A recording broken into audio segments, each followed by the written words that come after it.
지난 시간에도 말씀드렸지만 신자는 복음으로 사는 사람이다 말씀드렸어요. 그런데 그 복음의 흔적, 복음으로 산다면 복음의 흔적은 자연히 그 삶 속에서 나타날 수밖에 없다. 지난 시간에 말씀드린 내용이에요. 오늘 본문도 그러한 의미에서 이해를 해야 됩니다. 1절을 보면 물은 멍에 아래 있는 종들은 자기 상전들을 범사에 마땅히 공경할 자로 할지니 이는 하나님의 이름과 교훈으로 비방을 받지 않게 하려. 하나님의 이름과 교훈이 비방을 받지 않기 위해서 종들은 상전들을 마땅히 공경할 자로 하라. 이 얘기예요. 그러니까 오늘 본문의 내용은 뭐냐면은 종과 상전에 대한 관계, 종과 상전의 관계에 대한 이야기예요. 그런데 이 본문을 보면 종은 무조건 상전에게 복종해야 되는구나, 공경해야 되는구나. 이것이 성경이 우리에게 말씀하는 것이구나. 이렇게 생각을 한다면 이 성경이야말로 상전에 대한 새로운 규례를 만드는 것에 불과하다. 우리가 항상 제가 강조하는 것이 성경을 문자적으로 해석을 해야 될 때도 있지만 문자적으로만 해석하면 원래의 뜻에서 벗어나는 해석을 하는 경우가 많다.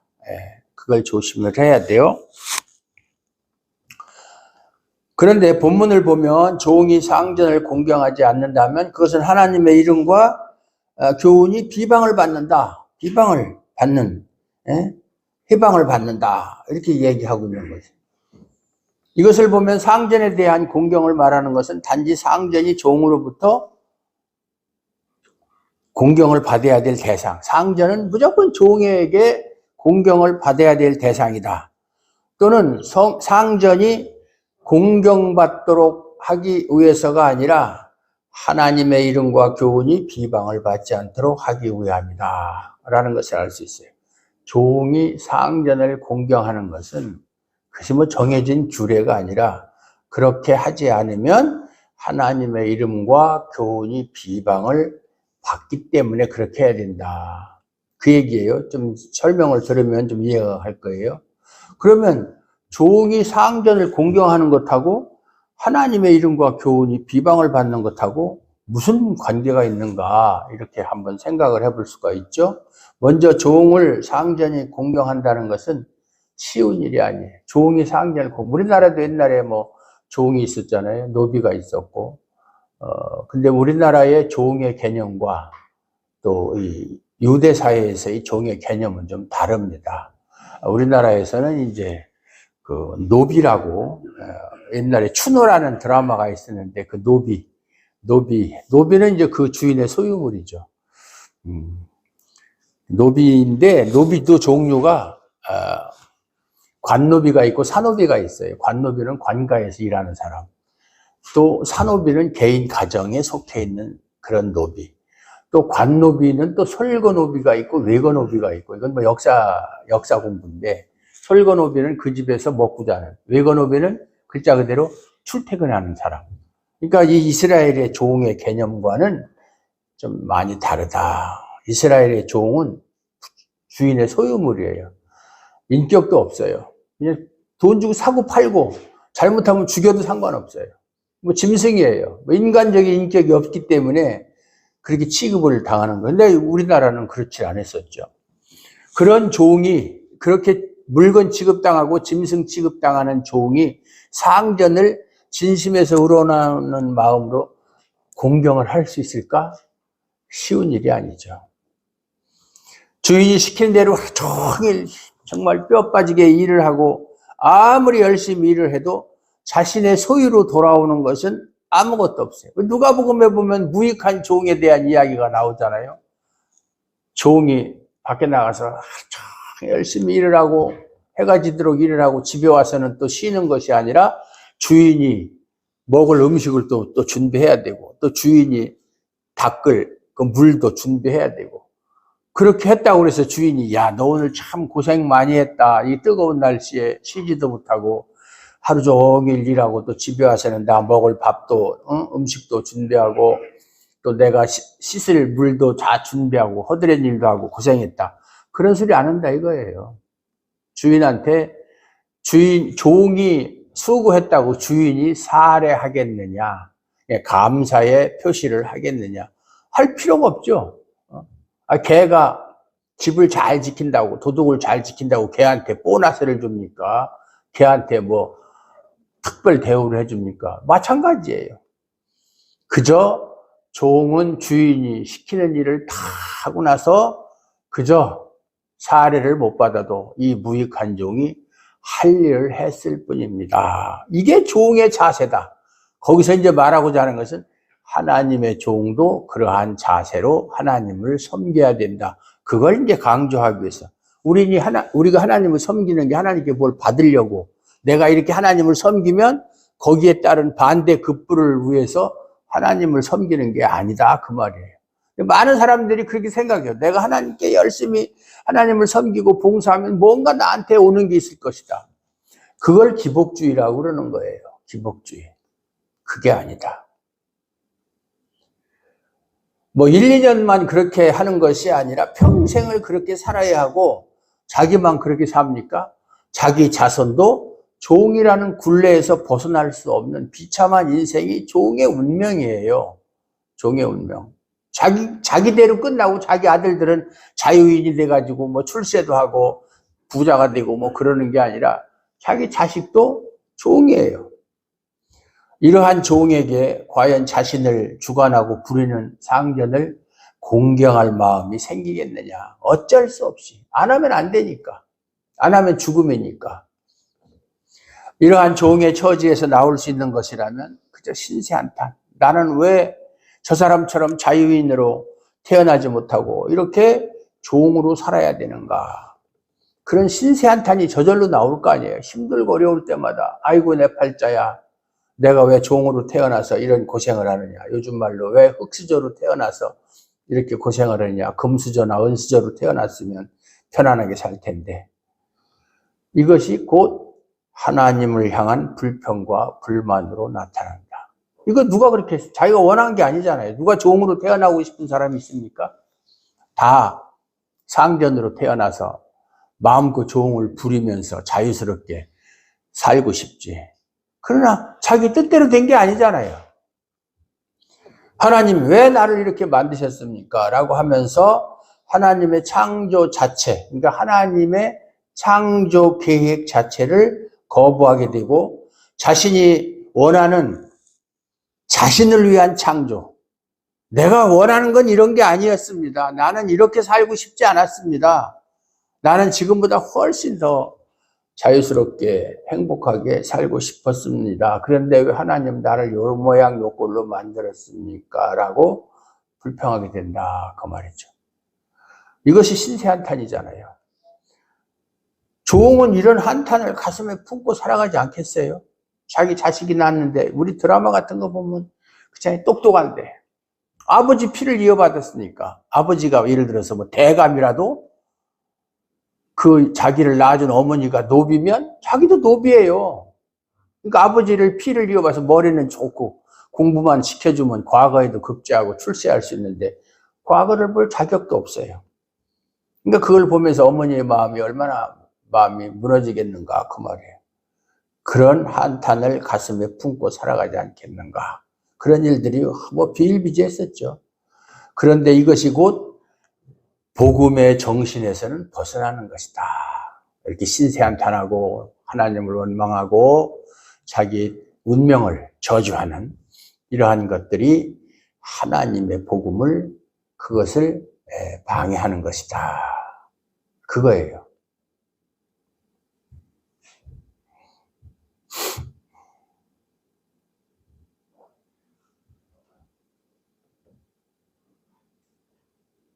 상전이 누리고 있는 것과 상전이 누리고 있는 것, 상전이 살아가는 모습과 자신의 처지를 비교하면서 현재 인생을 거부하는 마음. 정말 내가 왜 태어났을까? 차라리 욥기서에 나오는 욥의 한탄처럼 차라리 내가 어머니 뱃속에서 나올 때 산파가 나를 받지 않아서 실수로 나를 땅에 떨어뜨려서 그 자리에서 죽었더라면 이런 고생 안 하고 살았을 텐데. 얼마나 현실이 고통스러우면 자신의 출생까지도 저주하는 그런 상황이 되었겠어요. 조웅들의 삶이 그랬다. 주인과 비교해 보니까 주인 아들은 못생기고 공부도 못하고 개구장인데 자기 아들은 잘나고 똑똑했는데도 그런 걸 누리지 못하니까 얼마나 마음이 아팠겠는가. 그저 불평과 한탄만 있을 뿐이다. 이것이 곧 우리를 세상에 보내신 하나님의 일. 하나님이 우리를 이 세상에 보내셨어요. 계획을 가지시고 그 하나님의 일을 하나님의 일로 받아들이지 않는 것이다. 그 말이에요. 누가 종의 모습으로 세상에 내가 태어나겠다고 했습니까? 하나님, 제가 언제 종으로 태어나게 해달라고 했어요?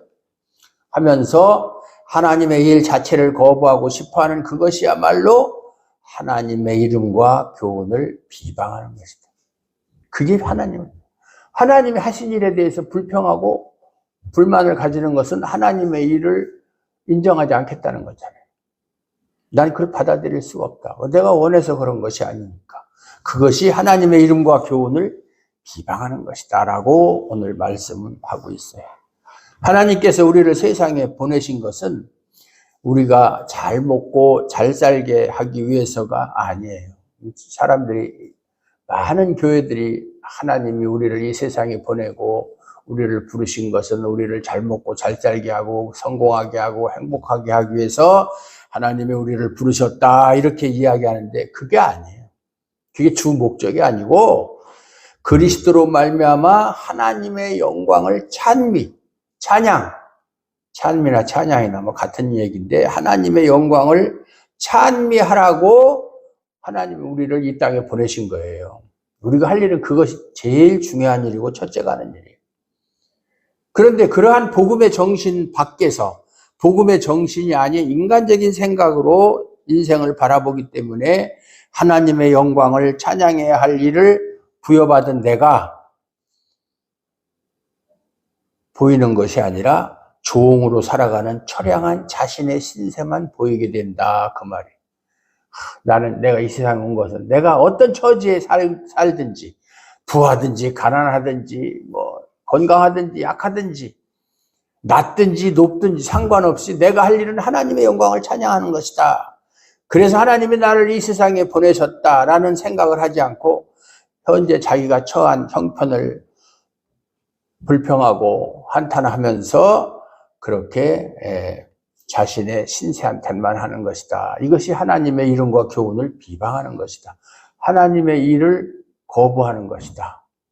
하나님의 나를 보내신 그 이유를 모르고 거기에 대해서 원망하는 것이다. 그 얘기예요. 결국 상전을 공경하라는 것은 상전을 공경의 대상으로 여기라는 것이 아니라 자신을 왜 나를 상전이 아닌 종이라는 신분으로 세상에 보내셨는가 하는 하나님의 일에 순종하라는 의미가 되는 거예요. 상전을 공경하라. 너는 종으로 태어났으니까 무조건 어떤 일이 있어도 죽을 때까지 상전을 공경해야 돼. 그 얘기가 아니고 오늘 얘기는 너를 왜 종으로 상전이 아닌 종으로 하나님께서 이 세상에 보내셨는가 그 하나님의 일을 알고 이해하고 순종하라는 의미로 이 말씀을 하는 것이다 그 말이에요. 하나님의 일을 알고 하나님의 일에 순종할 때 비로소 내가 종으로 온 하나님의 뜻이 이런 것이었었구나 하는 것을 알게 될 때만이 상전을 향해서 진심으로 공경할 수 있는 마음이 생긴다 그 말이에요. 예. 이것이 복음 안에서 나타나는 모습이다. 그러니까 복음을 알면 우리가 세상을 볼 때 자연 만물을 보든지 모든 것을 볼 때 복음의 정신으로 복음의 시선으로 복음의 안경으로 바라봐야 되지 인간적인 생각으로 보면 다 이치해받질 않아요. 이해가 안 돼요. 모든 것이 마음에 들질 않아요. 종의 신분으로 고통스럽게 살아가는 자신의 처지를 바라보게 되면 하나님의 은혜를 느낄 수가 없죠. 왜? 남들은 다 저렇게 사는데 왜 나는 이렇게 살아야 돼? 하나님은 나만 미워하시는 거 아니야? 그런 사람이 하나님의 은혜를 알 수가 있겠어요? 뭐 은혜라는 은자도 모르죠. 종이라는 처지가 자신을 은혜와 상관이 없는 자로 보게 된다. 내가 종으로 태어난 것 자체는 이미 하나님의 은혜하고는 상관이 없는 거야. 내가 하나님의 은혜를 입었으면 종으로 하나님이 태어나게 했겠어? 아주 높은 벼슬을 가진 그런 상전으로 태어나게 했겠지. 소위 말해서 금수저로 태어나게 했겠지. 뭐 붕어나 가재 같은 그런 흙수저로 태어나게 했겠느냐. 용으로 태어나게 했겠지. 세상 사람들의 사고방식이. 그러나 하나님은 종의 자리에서도 하나님의 은혜를 찬미하는 자로 살아가게 하겠다. 하나님의 뜻은 그게 아니야. 네가 비록 종으로 태어났지만, 내가 너를 종으로 이 세상에 보냈지만 그 자리에서도 하나님의 은혜를 찬양하는 자로 살아가게 하겠다. 그게 하나님의 뜻이에요. 자기 자리에 만족할 수 있어야 돼요. 자족하기를 배워야 돼요. 근데 자꾸 사람들은 자기의 형편과 다른 사람의 형편을 비교하면서 나는 왜 저 사람보다 못한 거야? 내가 부족한 것이 없는데 내가 저 사람보다 뭐가 부족하다고? 근데 왜 나는 저 사람만큼 못 사는 거야? 안 되는 거야. 자꾸 이런 생각을 한다. 그런 마음을 가지고 있는 사람이 하나님의 은혜를 알 수 있겠으며 하나님의 은혜를 찬양할 수 있겠어요? 절대로 할 수가 없죠. 우리가 복음을 아는 신자라면 이러한 사람이 사람으로 고침받기를 소원해야 되는 거예요.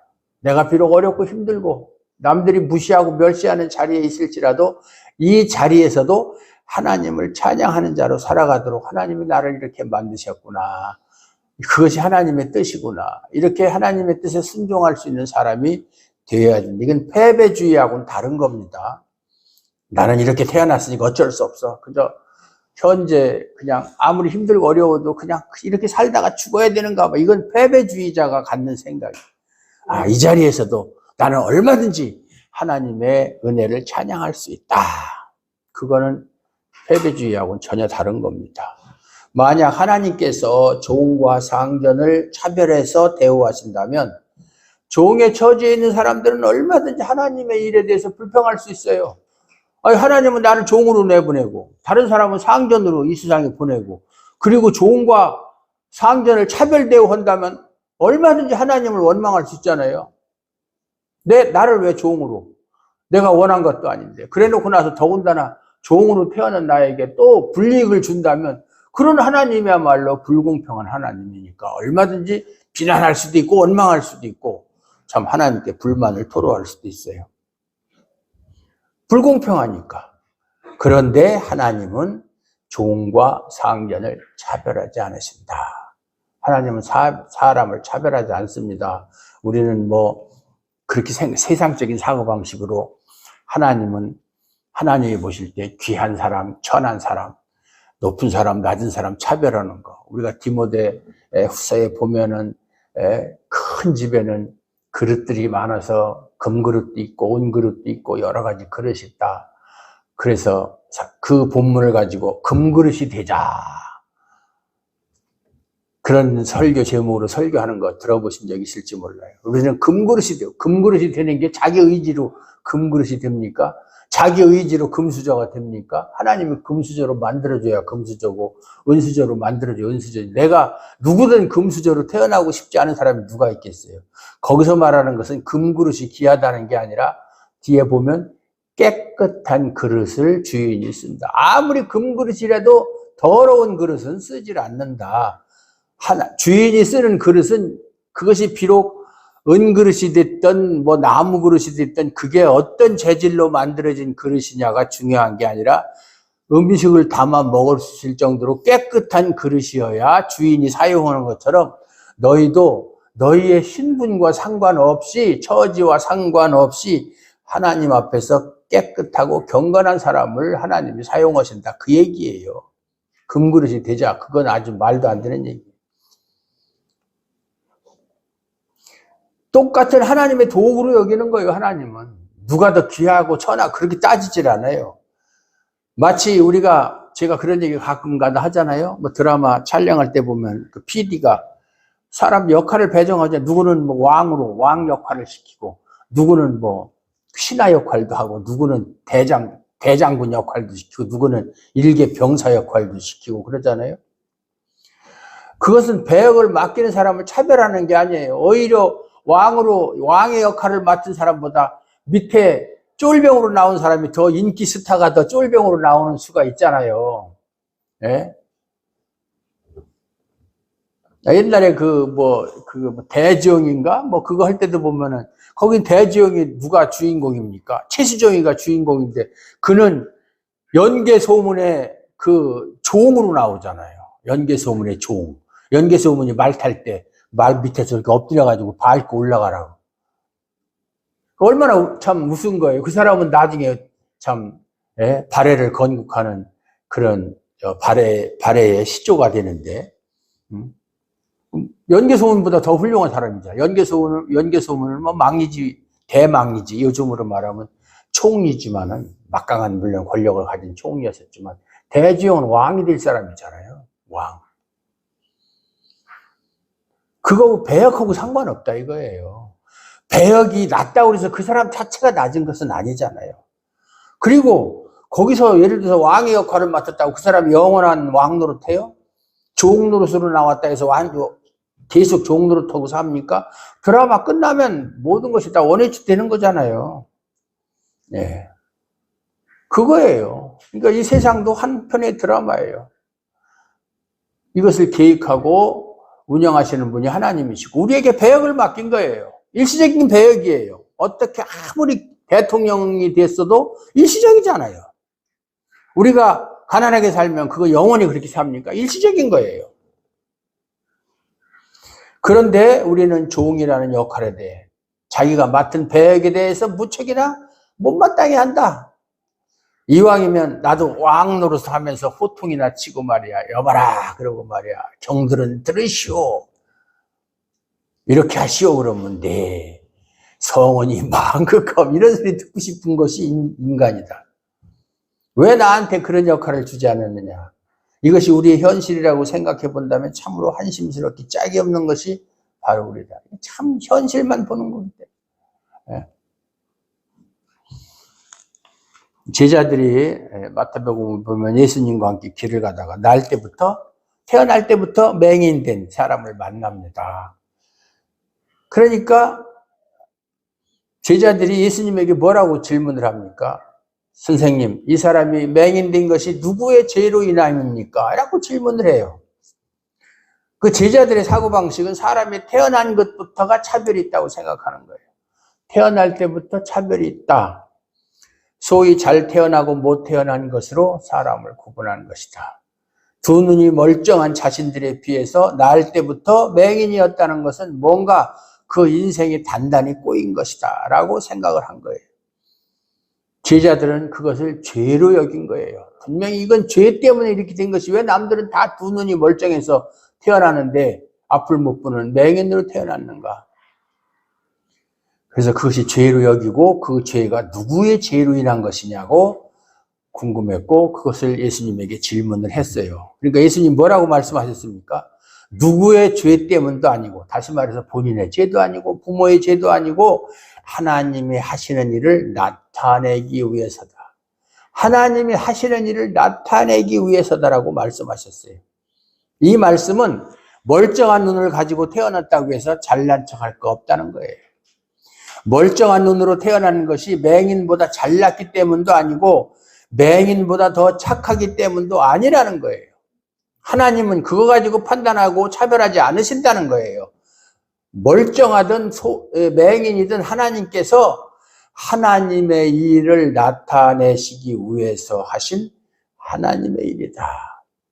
하나님의 일이다. 우리가 살아가는 이 모든 과정이 하나님께서 우리에게 맡겨주신 그 역할을 담당하는 거예요.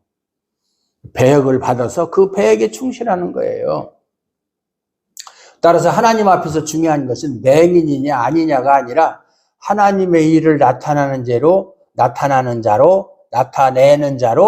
살아가느냐 살아가지 않느냐 그게 중요한 거예요. 신세 한탄하고 하나님 왜 어째 이런 일이 나한테 있습니까?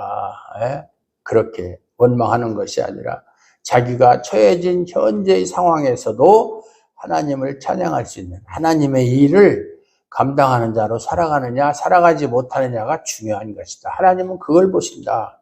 그런데 신세 한탄만 하고 있다면 그것은 하나님의 일을 나타내는 것이 아니라 오히려 하나님의 이름과 교훈을 비방하는 것이다. 이제 그 얘기예요, 1절이. 예.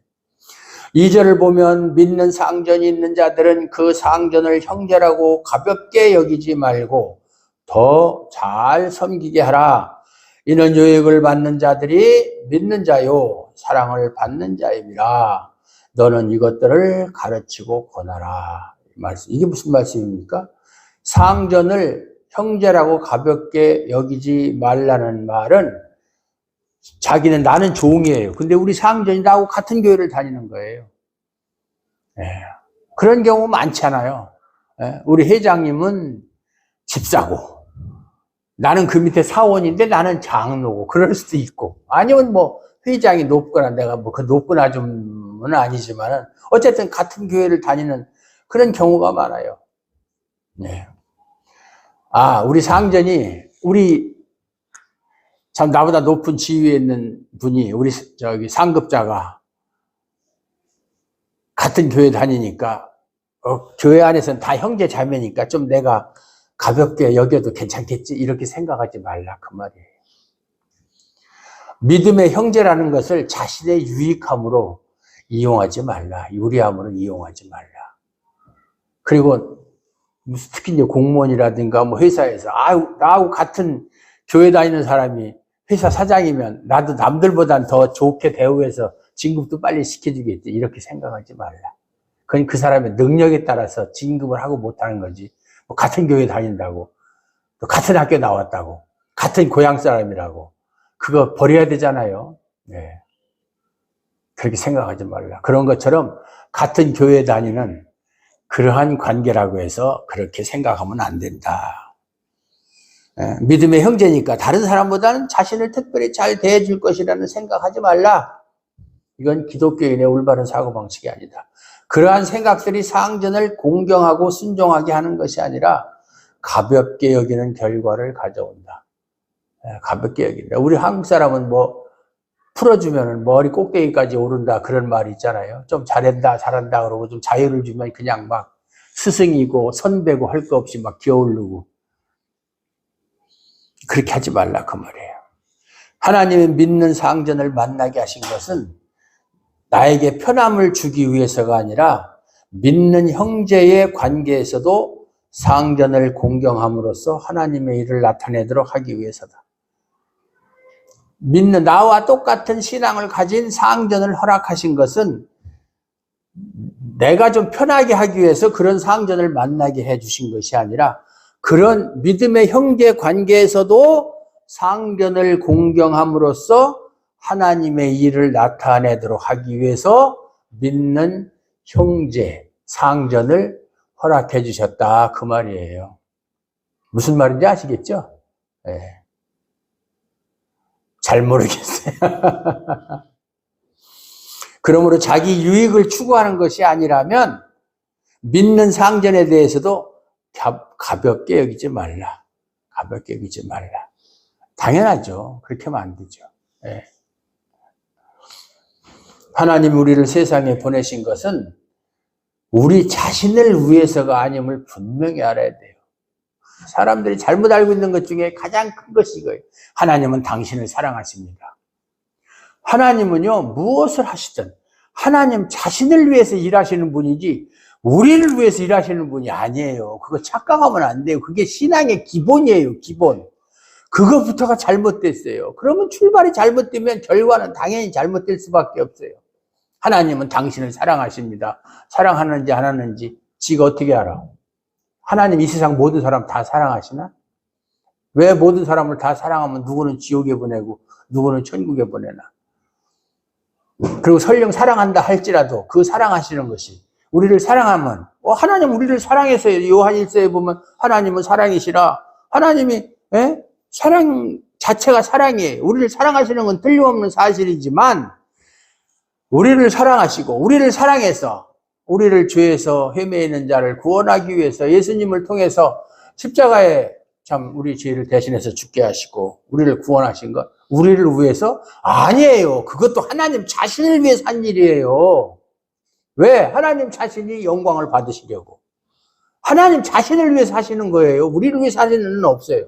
그리고 하나님이 가장 사랑하는 분이 누굽니까? 하나님 이 세상에서 가장 사랑하는 분이 누구예요? 예? 예수님이에요. 그래서 예수를 믿는 사람을 그래서 사랑하는 거예요. 예수님 때문에 하나님이 우리를 사랑하시는 거고, 예수님 때문에 우리를 사랑하시는 것도 결국 하나님이 자기가 사랑하는 예수를 통해서 영광을 받으시기 위해서 우리를 사랑하시는 거예요. 그게 기본이에요, 기본. 근데 그걸 모르는 사람이 너무나 많아요. 목사님들조차도 그걸 몰라서 자꾸 헷갈리고. 이것을 잊어버리기 때문에 하나님 왜 나는 이렇습니까? 자기 신세를 한탄한다. 불평이 나온다. 그 말이에요. 하나님은 하나님의 일을 위해서 우리를 세상에 보내셨어요. 하나님 자신을 위해서. 그러므로 신자는 자신이 있는 그 자리에서 하나님의 일을 나타내는 자로 살기를 소원하고 힘쓰면 되는 것이지, 다른 사람과 비교하면서 다른 사람처럼 되지 않은 자신에 대해서 실망하고 한탄하지 말아야 된다. 제일 나쁜 게 남과 비교하는 거예요. 왜 나는 저 사람처럼 안 되지? 저 사람 나보다 특별한 것도 없는데 왜 하나님은 저 사람한테는 저렇게 은혜를 많이 베풀고, 은혜가 아니라 복을 많이 주고 나한테는 이렇게 못 본 척 하시는 거야. 무관심하신 거야. 이건 제 생각이에요. 자기 생각. 하나님은 결코 그렇게 사람을 차별하고 그러질 않아요. 하나님은 모든 사람이 은혜를 주시는 거예요. 자기 자녀인데 은혜를 주시는 것이지 똑같이 누구를 더 주고 덜 주고 그러는 거 없어요.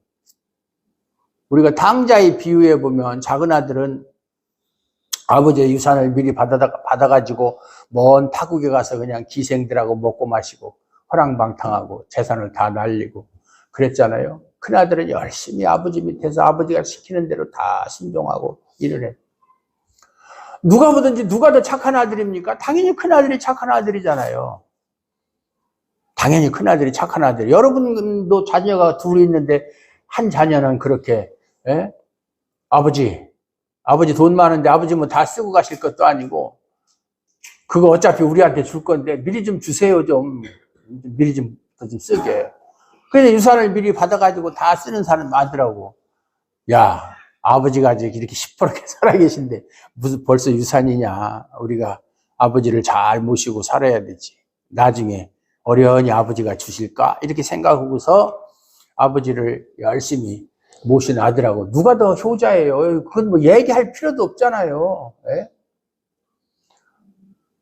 그런데 아버지는 아들이 나갔을 때 매일마다 문 앞에 서서 작은 아들이 언제나 돌아올까 하고 문 밖에 서서 기다렸다고 성경은 말씀하고 있잖아요. 비록 속을 썩이고 아버지를 멀리 떠나서 참 그런 탕자의 길을 걷고 있는 아들이지만 반드시 돌아올 것이다 라는 믿음을 가지고 문 밖에 서서 기다렸다. 그런데 진짜로 그 아들이 돈 다 없애고 나중에 먹을 게 없어서 저 돼지 치는 집에 가가지고 식량도 제대로 못 먹고 돼지가 먹는 그 지엽 열매라는 그걸 먹으면서 생명을 유지하다가 깨달은 게 있죠.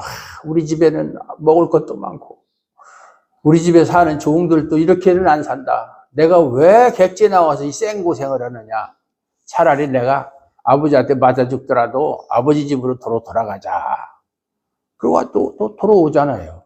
돌아온다. 이것을 회개라고 그러는 거예요. 회개를 메타노이아라고 그러는데 방향을 바꾸다.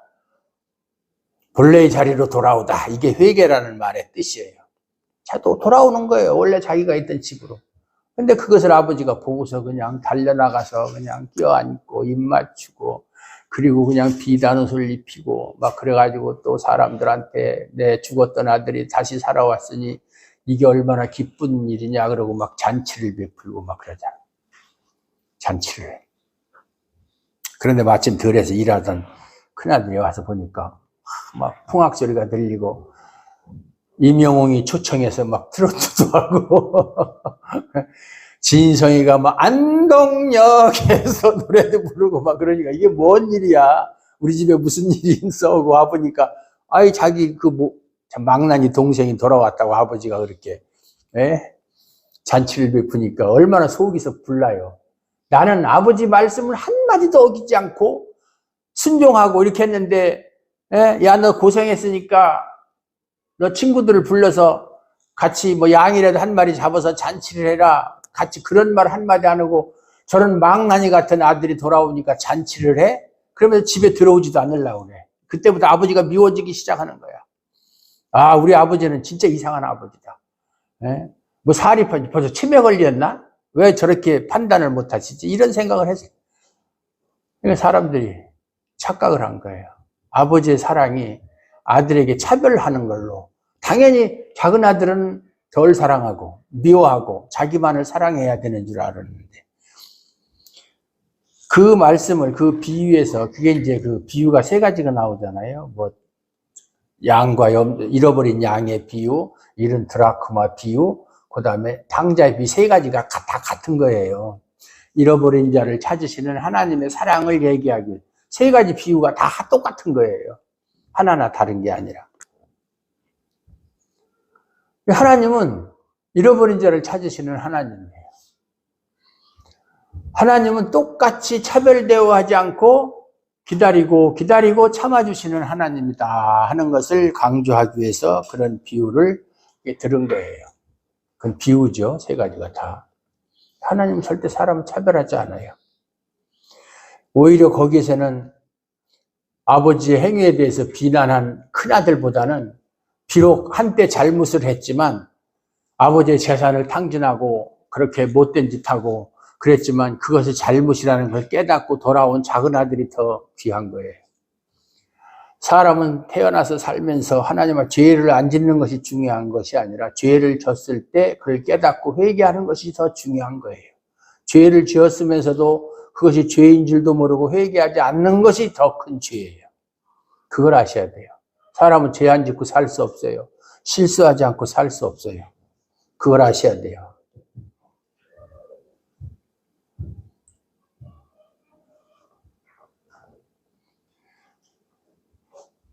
자연이라는 것은, 우리가 보는 자연은 우리의 눈하고는 상관없이 존재하고 있어요. 우리가 원하는 대로 존재하는 게 아니잖아요. 여러분들이 어디 뭐 놀러 갔을 때 산이 이렇게 있어. 이 산이 좀 더 높았으면 좋겠다. 이 산에는 이런 나무보단 이런 나무가 있었으면 더 좋겠다. 바위가 모양이 저런데 저런 모양보단 저런 모양이 했으면 더 좋겠다. 이렇게 생각하는 대로 자연이 존재하는 거 아니잖아요. 내 눈에 들고 안 들고 상관없이 자연은 그 모습 그대로 존재하는 거예요. 하나님이 처음에 만드신 대로. 우리의 마음 같으면 또 예쁘지 않은 것, 또 아주 보기 싫은 꽃이 있으면 다 뽑아버리고 내 마음에 드는 예쁜 꽃들로만 가득 채우기를 바라고 싶겠지만, 하나님이 보시기에는 예쁘지 않은 꽃도 하나님의 일을 나타내는 피조물로 존재하는 것이다. 우리 눈에는 예쁘지 않더라도 하나님은 그게 필요하니까 만들어 놓으신 거예요. 그걸 통해서 하나님이 자신의 일을 나타내는 피조물로서의 가치가 있기 때문에 만들어 놓으신 거예요. 그런데 우리는 내 마음에 꼭 드는 정원을 갖고 싶어 하는 거예요. 여러분이 땅을 사서 정원을 꾸미면 여러분 마음에 드는 대로 할 거 아니에요. 꽃도 여러분이 좋아하는 꽃 갖다 심고, 여러분이 좋아하는 모양대로 뭐 조각석도 갖다 놓고, 조형물도 갖다 놓고, 나무도 심고 그럴 거 아니에요. 소나무 좋아하는 사람은 소나무 갖다 심을 것이고, 뭐 장미꽃 좋아하는 사람은 다 자기 마음대로 자신의 인생을 자신의 마음에 드는 정원으로 가꾸고 싶어 한다. 그것처럼 자신의 인생도 자신이 원하는 정원으로 가꾸는 것처럼 그렇게 되기를 원한다. 하지만 인생은 정원이 아니에요. 자기 마음대로 꾸밀 수가 없어요. 자기가 원하는 대로 살 수가 없어요. 자연처럼 내 욕망과 상관없이 흘러가는 게 인생이에요. 인생을 자기 마음대로 조정할 수 있습니까? 누가? 아무도 그렇게 할 수 없어요. 종으로 태어나든 상전으로 태어나든 우리의 뜻하고는 상관이 없는 일이에요. 그래서 상전이라고 해서 거들먹거릴 수도 없고 종이라고 해서 낙심할 것도 없어요. 다만 하나님에 의해서 낳고 하나님의 일을 나타내는 하나님의 사람으로 부름을 받고 신자의 자리에 머물러 있다는 것으로 감사하고 항상 기뻐할 수 있어야 된다. 이게 신자의 바른 모습이에요. 믿습니까? 현재에 만족하라. 하나님이 우리를 만드신 대로, 인도하시는 대로 살아가야 된다. 우리 뜻대로 아무리 그걸 반항하고, 아니 하나님 저는 그렇게 살고 싶지 않습니다. 저는 이렇게 살고 싶습니다. 저는 하나님이 인도하시는 그 길을 따라가지 않고 저는 제 길을 가겠습니다. 가라고. 제 길로 막 가면 어떻게 되겠어요? 결국은 멸망이지, 멸망. 이걸 아는 것이 신자고, 이렇게 아는 사람만이 범사에 감사할 수 있고 항상 기뻐할 수 있을 줄을 믿습니다. 하나님 아버지 감사합니다. 오늘도 하나님 귀한 말씀을 통해서 우리에게 주어진 환경이나 형편을 우리가 불평하고 원망할 것이 아니라 이 모든 것이 하나님이 하나님의 일을 나타내기 위해서 우리를 그러한 자리로 세워주신 줄로 믿습니다. 그러므로 우리는 항상 하나님의 일을 찬양하고 하나님의 일에 만족하며 하나님을 찬양하며 살아갈 수 있기를 원합니다. 우리를 이러한 사람으로 존재하게 하시고 인도하시는 하나님을 다시 한번 찬양합니다. 감사합니다.